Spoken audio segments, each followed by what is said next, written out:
ರೈತ ಧ್ವನಿ ನ್ಯೂಸ್ಗೆ ಸ್ವಾಗತ.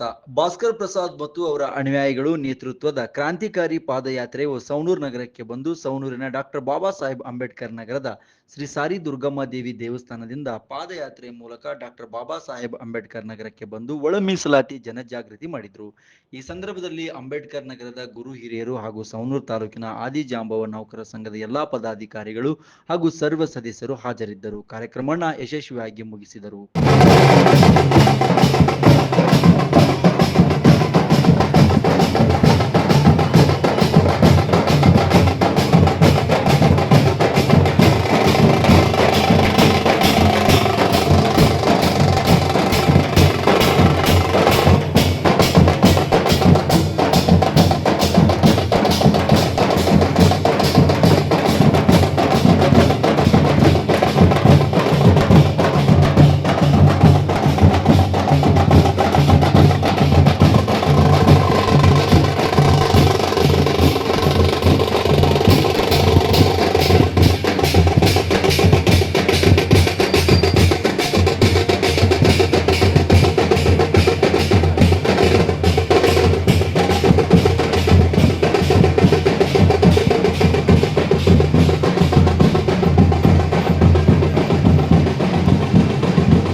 Whoa!